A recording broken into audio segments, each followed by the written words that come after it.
ain't got a I don't have a clip for this because I just actually I put it out myself. I posted this myself. You know,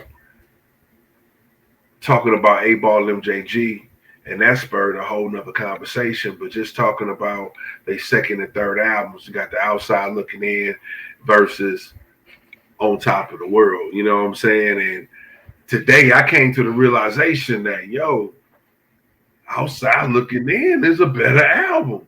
I think On Top of the World gets, I think at first I thought it was a better album because it just had so many iconic tracks on that motherfucker. You know what I'm saying? But Outside Looking In is just nonstop. Track after track after track after track. It's different. It's different. You know what I'm saying?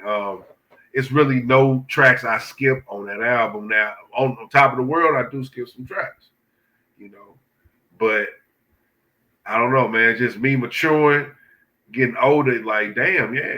Outside Looking In is the better of the two, man. And, when I was looking at the comments, I'm like, people, for the most part, was agreeing with that. But how you feel about it? I haven't heard neither one of those albums in a very, very long time. But I know On Top of the World, I think that's the title track. Man, that motherfucker is dope. Had a lot of cheese. People say I changed. Like, if you know me, what they say, if you really know me, then you don't really know me, man. A-Ball was spit on that motherfucker. But I gotta listen to Outside Looking In. I can't even front. I can't give listen to it, dog. It's just it hits you differently. They got a lot of samples on Outside Looking In. They kind of like replaying a lot of old samples. You know what I'm saying? But it makes for a dope ass album. Like I'm gonna do you one. I'm gonna do you this. I'm gonna put that on my homework assignment.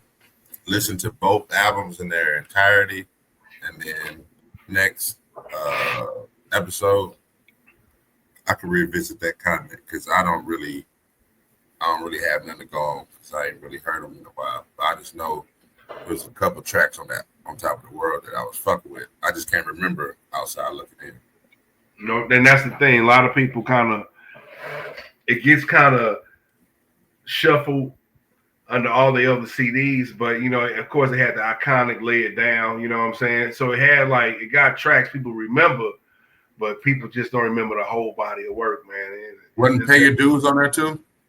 No, that's In Our Lifetime. Oh, okay. That came a little bit later on. Now that's Hazy had, matter of fact, I know a guy Hayes had commented on it, and he was talking about how he feels like they best albums is in between In Our Lifetime and Living Legends. You know what I'm saying? And I said I believe In Our Lifetime is a most sophisticated album because it was outside the box. Like Paid Dues was a different track. It really was. How it sounded, the hook with CeeLo on it was a different track. You know what I'm saying? Even the songs that was the club songs. We started this shit, but how it sounded though.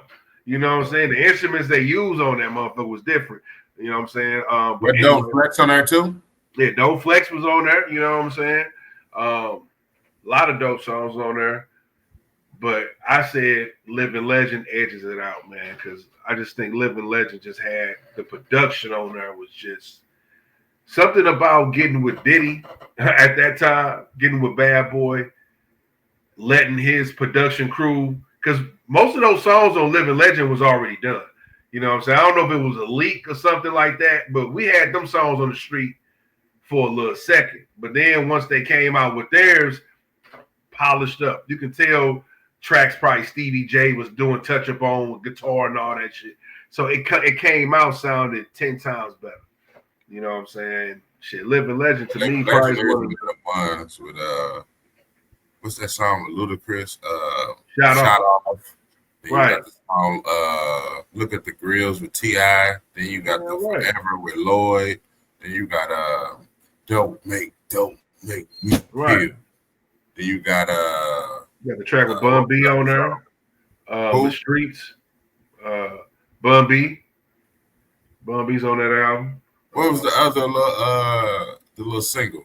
It was Don't Make, and then there was another one. You got Forever with Lloyd. Nah, not that. Then you had Y'all Don't Want Drama. That's what it was. Y'all don't want drama. Mm-hmm. You don't want Yeah.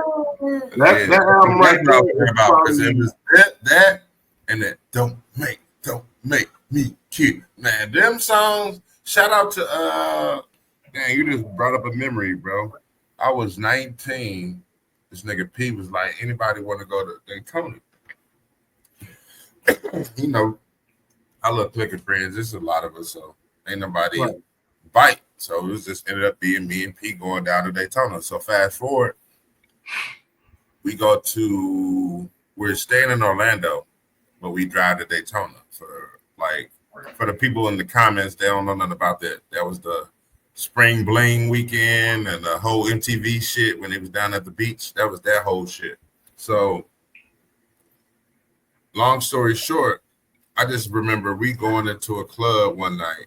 I don't know where we was at, but we saw MJ. I'll never forget this, bro. At 19, 40, I'll never forget this. Bless you. Bro, we saw 8Ball, MJG in some club for $15. Mind you, it's 2004. That album is on fire. You know what I'm saying? Like the Don't Make, the You Don't Want Drama Day in that motherfucker.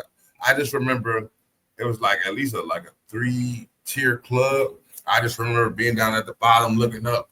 You see 8Ball with his gold teeth shining and shit, just looking down, rapping and shit. Like that shit was hard, bro. But the most memorable shit about that is that nigga Rodney, which is, your best friend. That nigga, he's a little heavy set then. Bruh. I just remember we was in the, how he just dancing and shit down there.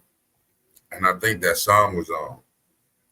And he extended his hand out like a pound to the security. And his words was, give me a pound or get beat down. And then all you see is the security hand going like that. I swear to God, I can't make this up, bro. Ask him, double back on that. But yeah, bro, 2004, we saw 8Ball and JG. That shit was dope. Man, crazy album, bro. Like I say, it's probably one of the best albums that ever came out on Bad Boy imprint, man. You know what I'm saying? To be honest, it's arguably is up there. It's up there. Besides Life After Death, because that's unfair in my opinion. But yeah, man, Living Legends, and they only did a 1-album deal, man. They got in, got out. Probably did their best numbers of their career before, and got up out of there. So man, shout out to 8Ball MJG, man. As a matter of fact, since we're talking about 8Ball MJG. Yeah, man, that was a time, man. What a time to be alive. Straight up. $15 though?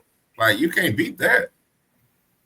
Right. I was putting out the price. Like, damn, we finna see them for $15. All right, bet, run it.